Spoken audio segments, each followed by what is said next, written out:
You know that nagging feeling, the one that kind of whispers, nobody cares? Hmm. It's a thought most of us have probably encountered, right? Whether we're celebrating something big, grieving, or maybe just, trying to get through the day. Yeah. It's the sentiment that can cut really deep, leave you feeling just profoundly isolated. And that's exactly what we're going to plunge into today.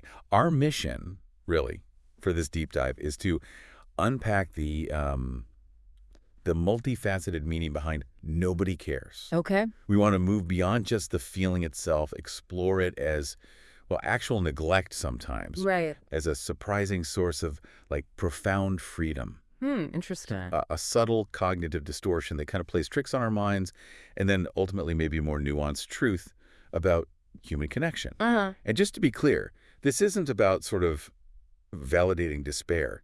It's really about understanding a truly profound human experience so you can better navigate its complexities. Yeah.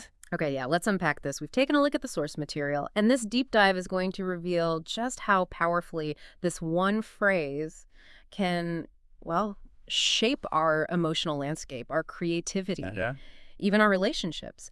So we're going to explore its different facets. You mentioned the dark side, but also this liberating flip, and then that nuanced middle ground where, let's be honest, most of us probably live day to day. Exactly, that messy middle. So diving into this feeling, our first stop is often that uncomfortable truth, the dark side of nobody cares, where it really feels like profound emotional neglect. It's that deep emotional isolation when you're suffering or struggling or even celebrating something meaningful, and it just feels like nobody truly sees it or acknowledges it. Yeah, totally invisible. Right. And in our, fast-paced, maybe hyper-individualistic societies, it can feel like your very existence is just unseen. Our sources really talk about how modern alienation leaves so many people kind of caring only about surface stuff. Right, the performance? Yeah. And then you've got these digital echo chambers, right? Social media gives you this illusion of connection, likes, comments. Uh-huh. But the sources point out that care lasts for seconds. That's it. Pretty shallow. And what's fascinating here is what that actually feels like on a visceral level. Our sources, they talk about this profound paradox in modern connection, calling it invisible wounds. Invisible wounds. And it's this unsettling idea that even though we're hyper-connected, our deepest pains often go unseen. Not because people are, like, malicious. Right, not necessarily. But because our curated online lives, they just obscure the genuine struggles underneath. It's like you could be crying in your room or hit a huge milestone or face rejection and crickets, no one texts, no one asks. The world just keeps spinning, completely indifferent to your internal collapse. Yeah. Like you could just vanish and maybe nothing would change. Wow, that's heavy. It really is. Yeah. And this often leads to what's described as emotional starvation. You could be surrounded by people, literally in a crowd, and still feel like you're dying of thirst for real, authentic attention. The care feels thin or transactional. And what happens when that feeling of starvation, when it just keeps going? Well, over time, this loneliness can morph into something like despair and numbness. You start to question, why bother reaching out if no one reaches back? Yeah. Why try? Exactly. Why try if no one's watching? And eventually, you might just stop expecting connection altogether. It's too painful. And this pain, it frequently curdles into bitterness and cynicism. It's almost like emotional scar tissue forms. You start having thoughts like people are fake or they only care when they want something. Right, protecting yourself. It's heavy armor we wear, yeah. Not really out of hatred, but because the sting of neglect has just become too much to bear, That's a really powerful image, that armor. But beyond the immediate sting, what are the deeper reasons, maybe even evolutionary reasons, our brains react this way? Are we really wired for this much connection, or is it our modern world making us vulnerable? That's a crucial question. Yeah. And the answer seems to be, well, both.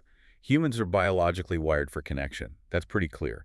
When we don't feel seen or valued, it actually registers in the brain as a threat to survival. Wow, a threat. Yeah, emotional neglect hurts like a wound because evolutionarily it was one. Being cast out was lethal. Okay. But then you layer on our modern hyper-individualistic culture.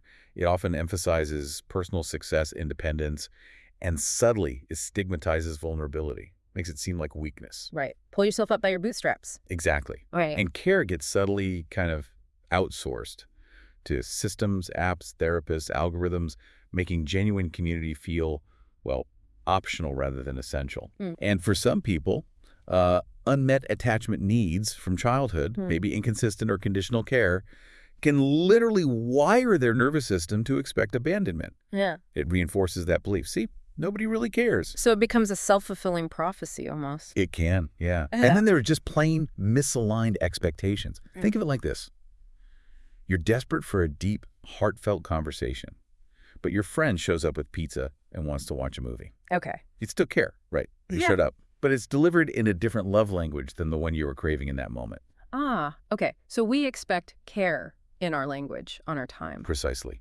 And when it doesn't match, it can feel like neglect, even if it's not malicious, just misfired or mistimed. So, okay, understanding these dynamics, these wires and cultural pressures, what can we actually do when this feeling of nobody cares starts creeping in? What's the way forward? Right, the practical steps. First, the sources suggest, validate the feeling without letting it rule you. Acknowledge it. Say it out loud, even just to yourself. It hurts that I feel alone right now. Yeah. Don't just brush it off or gaslight yourself. Yeah. But also, don't let it become the only truth you see. So acknowledge, but don't dwell indefinitely. Exactly. Yeah. Next, try to name what kind of care you're craving. Get specific. Is it someone checking in without you having to ask first? Is it deep conversation? Just someone remembering something important? Being specific helps. It really does. Because then you know what you're actually missing, and maybe you can ask for it or grieve its absence if it's truly unavailable from certain people. Right. Then build inner care first. This is about learning to comfort yourself. Practices like journaling, maybe inner child work, self-reflection, mindfulness. Things you can do for yourself. Yes. Now, it's crucial to note, this is not a substitute for real community, but it builds resilience, so you're not solely dependent on external validation or care. Makes sense. Gives you a foundation. Exactly. And then, maybe, risk being seen again when you're ready. Vulnerability is risky, no doubt, but it's pretty much the only doorway to real connection. Start small. Test the waters with safer people. Baby steps. Baby steps. And finally, this one's tough, but really freeing in the long run. Grieve the truth that some people truly don't care. Oof. Yeah. Or they might never care in the way you need them to. Yeah. And the insight here is you stop wasting precious energy trying to squeeze empathy out of people who just don't have it to give. Let go. Refocus. Invest your care where it actually matters, where it might be returned. Okay, that's a lot on the dark side, the neglect side. We've delved into that pain, that void. But you mentioned something else, something surprising. Yes, the flip side. What if that void, understood differently, isn't a trap, but maybe a springboard? This part of the research really intrigued me, this different lens on nobody cares. One that actually liberates instead of isolating. Right. It sounds counterintuitive. Totally. So I'm genuinely excited to explore this flip side. What happens when nobody cares isn't a wound, but actually unlocks some kind of freedom? What does that feel like? Well, according to the sources, it feels weightless. Weightless. Yeah. When you truly internalize that maybe no one's really watching that closely, you can stop performing. Yeah. You can breathe easier, laugh at your own mistakes, try something new, and fail without this crushing need to impress anyone. I like the sound of that. It also feels playful. If nobody cares whether your outfit is perfectly on trend or if your painting is, marketable or if your hobbies are deemed cool, Yeah. then why not wear the weird thing? Make the strange art. Dance like a total idiot in your kitchen just because it feels good. Yeah, okay. Freedom to be weird. Exactly. And this feels profoundly empowered. It's like a quiet internal rebellion. You're just not waiting for permission anymore. There's real power in realizing maybe that judgmental crowd you imagined, it isn't really there. That stage fright was kind of an illusion. The curtain never rose. Right. You're already free. And finally, it feels focused. All that mental energy that used to go into managing impressions, anticipating judgment, chasing likes or validation, that bandwidth can now go into your actual life, your work, your relationships, your joy. You're no longer a slave to audience metrics because, surprise, the audience mostly wandered off anyway. Okay, that sense of weightlessness, the focus, it sounds incredibly appealing, but I have to ask, I wonder if for some listeners, embracing nobody cares could risk sliding into, genuine apathy or disengagement. How do you find that balance? That is a vital distinction, yeah. This liberating shift isn't about becoming indifferent to everything. It's often linked to what psychologists call the spotlight effect. Spotlight effect. Okay, remind me. It's a cognitive bias. Studies show we consistently, drastically overestimate how much other people are noticing us, our actions, our appearance, our mistakes. Ah, right. We think everyone's watching our every move. Exactly. The insight here is realizing that our self-consciousness often projects this non-existent audience. Most people are genuinely more wrapped up in their own internal dramas and worries. Okay, that makes sense. So when you realize that, this social freedom, if you channel it right, breeds creative authenticity. When you stop trying to impress an imaginary audience, your choices start reflecting your real values. Your unique voice gets unlocked. Right, you do it for you. Precisely. There's a loss of illusion and a profound return of control.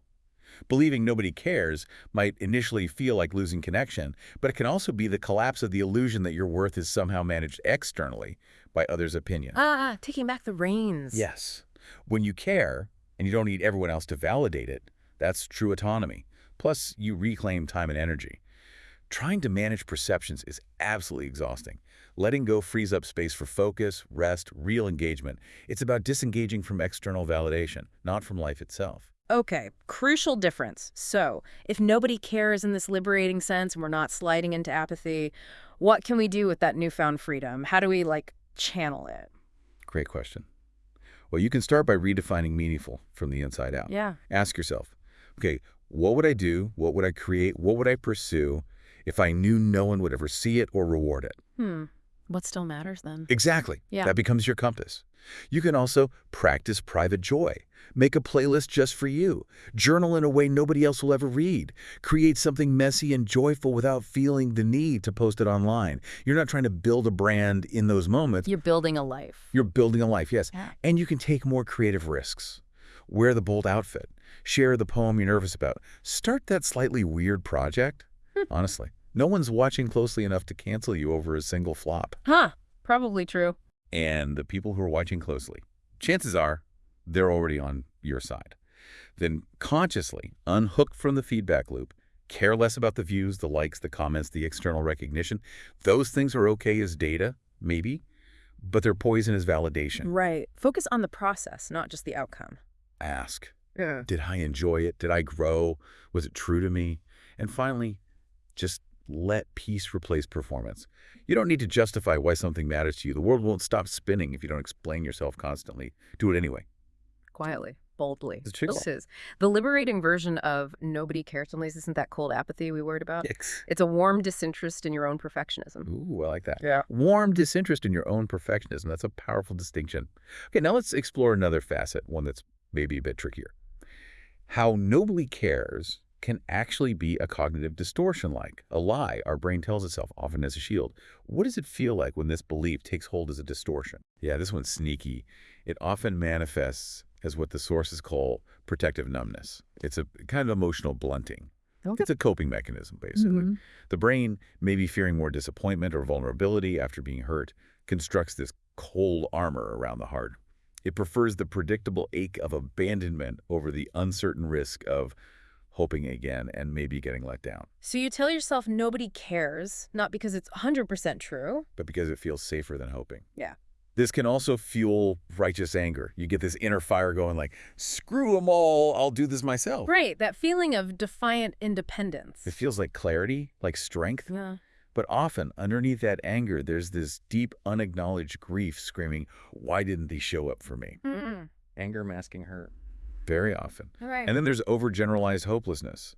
Remember that one time someone ghosted you or forgot your birthday or didn't ask how you were really doing? Yeah. And your brain builds an entire theory of humanity around it. Wow.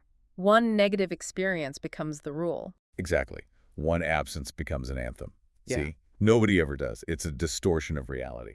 It's incredible how our brains can weave these protective but ultimately limiting stories from just one or two instances.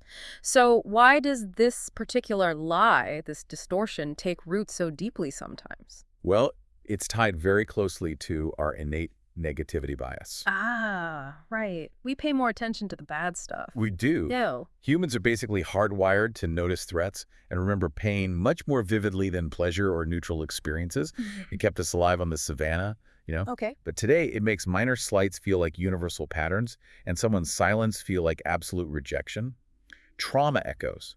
also play a huge role here. Trauma echoes. Yeah, if you've been repeatedly let down, especially in really important relationships, maybe in childhood, your nervous system can get wired to interpret even neutral or inconsistent behavior as solid proof of total abandonment.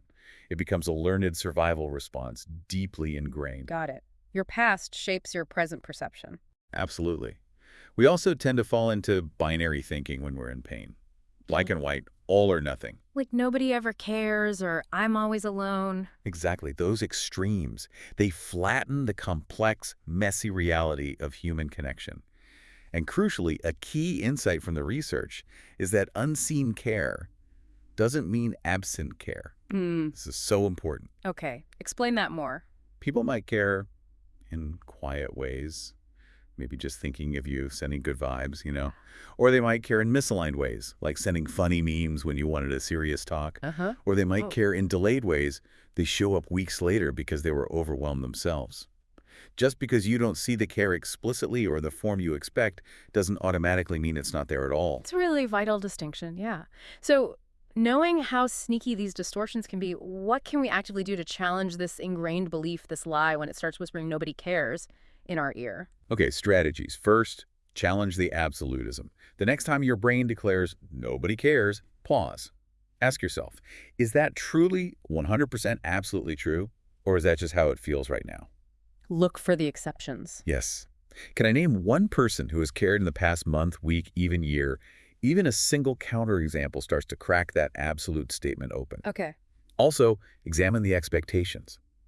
Are you waiting for care to show up in one very specific way, a long phone call, a visit, a grand gesture? If people don't match that exact blueprint, you might be missing the care they're offering. Right, the pizza instead of the talk. Exactly.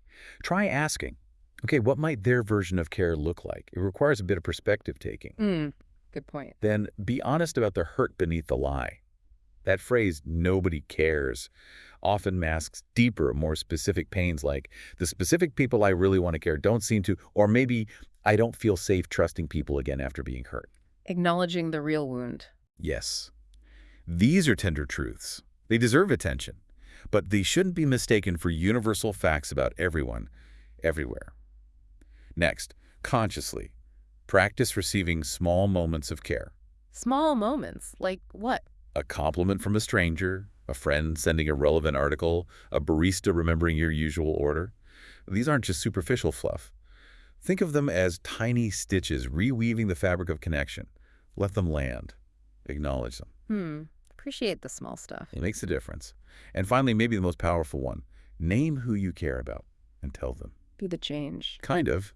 The fastest way to shatter the illusion that nobody cares is often to become the counterexample yourself. Reach out, show you care. You might be surprised how many people feel exactly the same way you do, isolated, but are just waiting for someone else to make the first move. That brings us beautifully, I think, to the nuanced middle, probably most realistic perspective, right? Where care isn't this binary on or off switch. Exactly. The messy reality. So what does it genuinely feel like to live in this in-between space, this some people care, but not always, not perfectly zone? Well, it feels like navigating a world of mixed signals all the time. Oh, yeah. Like one friend checks in reliably every week, another vanishes for 3 months, then reappears like nothing happened. Your parent forgets your birthday but quietly pays your rent when you're struggling. Someone replies lol to your really vulnerable text message. Ouch. And it stings. The insight here isn't that nobody cares, but that some people care, just in ways that don't always meet your needs or match your expectations or land perfectly. Right. It's inconsistent, imperfect. Totally. Yeah. So you learn to hold hope with caution. You don't necessarily give up on people entirely, but you stop expecting any one person to be your everything, your perfect support system. You learn to hold gratitude for what is there and disappointment for what isn't, often in the same breath. Holding both. You start building a toolkit, right? A few good friends you can count on for specific things, some self-soothing skills for when they can't show up, and boundaries you maybe didn't even know you needed before. Growing that resilience. Exactly. And sometimes, you still feel lonely in a crowd. You might feel invisible even among people who genuinely like you. Not because they don't care, necessarily, but because they don't fully get a particular part of you or what you're going through. But then, maybe once in a while, someone does. They really see you. And that rare moment of true understanding, it matters more than all the background noise. That perfectly captures the complexity, yeah. Why is care so imperfect and inconsistent in real life, though? It feels like we're constantly trying to decode these mixed signals. Well, fundamentally because care is real, but imperfect. Yeah. People are human. They care inconsistently, sometimes selfishly, often clumsily. They care when it's convenient, maybe, or even after it feels too late. But they also care quietly, steadily, anxiously, generously, just in their own unique, flawed human ways. The truth is, we're all just kind of stumbling through emotional communication. Nobody's perfect at it. That's a relief, actually. Right. Also, everyone's bandwidth is limited. This is huge today. Even people with the absolute best intentions were often dealing with their own burnout, grief, anxiety, just social overload. True, everyone's got their own stuff. Totally. Sometimes people disappear or seem distant, not because they stopped caring about you, but because they're barely holding themselves together. It's not always personal. Good reminder. And a really big insight from the sources is love isn't always expressed how you understand it. Some people show up with practical help, like food or fixing things, not words of affirmation. Some use humor when you're crying, because that's their coping mechanism. Some don't text for weeks, but remember every single detail when you finally connect. Different love languages again. Exactly. It doesn't automatically mean they don't care. It just means their language might be harder for you to decode, or simply different from what you instinctively look for. Okay, this raises a really important question then.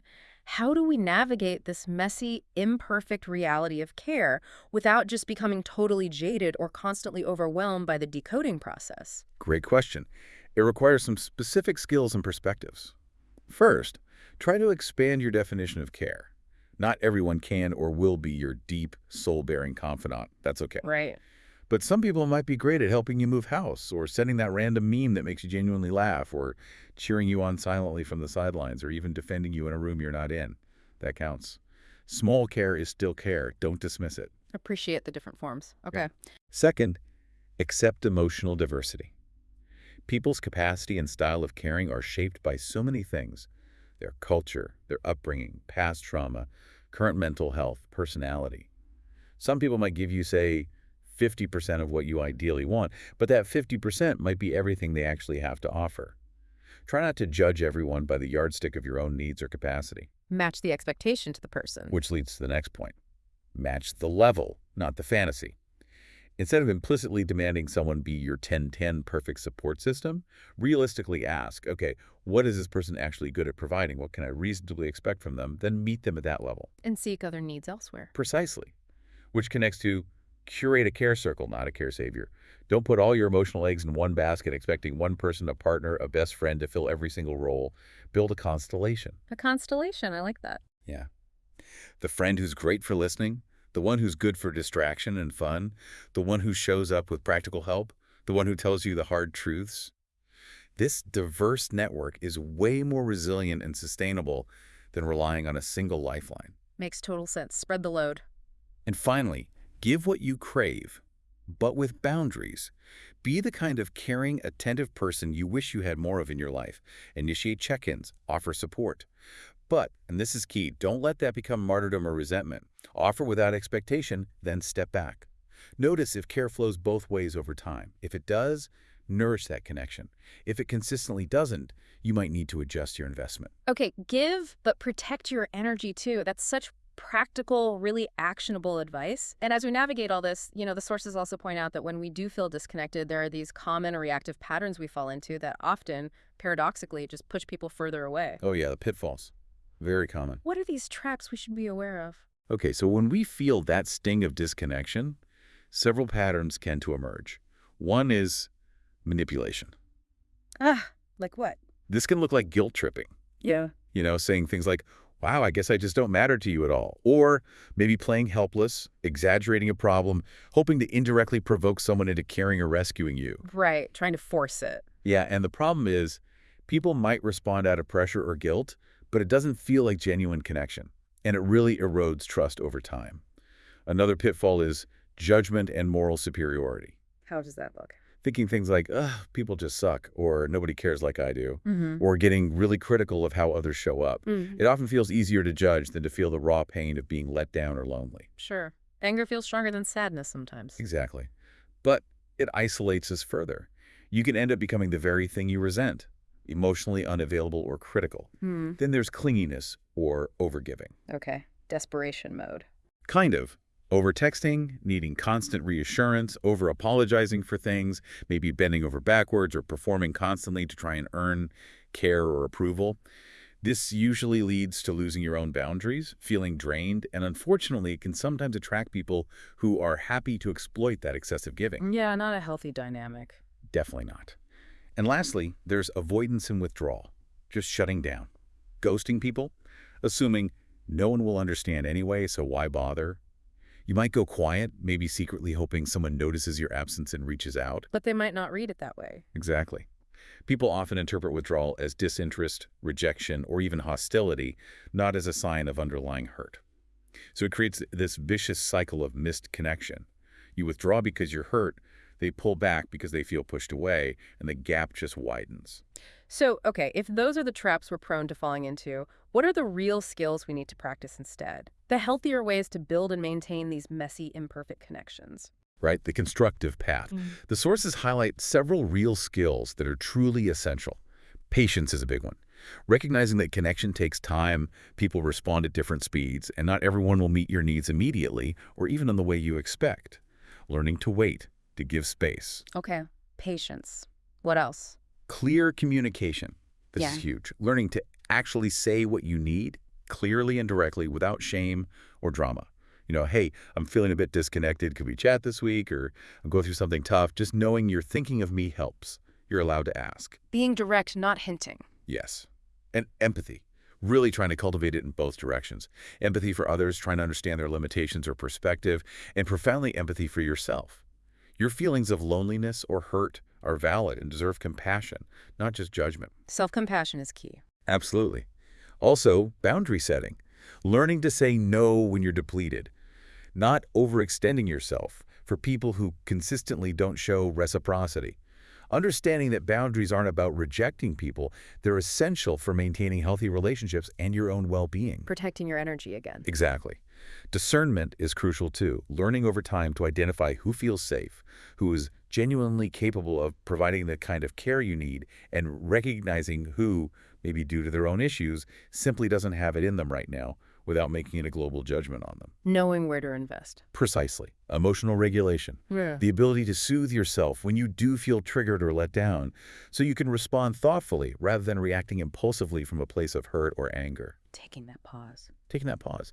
Self-compassion. We mentioned it, but it bears repeating. You don't have to be perfect or always strong to be worthy of love and connection. When others fail to show up, try not to immediately make it internal proof that you're fundamentally unlovable. Don't internalize their limitations. Right. And finally, listening. Real connection isn't just about being heard. It's about learning to truly hear others, too. Strengthening your own skills and showing up authentically. Listening without judgment. Being present for the people you care about. It's a two-way street. What a journey we've taken. Wow, from those really dark corners of feeling neglected through the surprising wide open spaces of like creative freedom that can come from letting go of expectations and then navigating past the deceptive lies our own minds can tell us.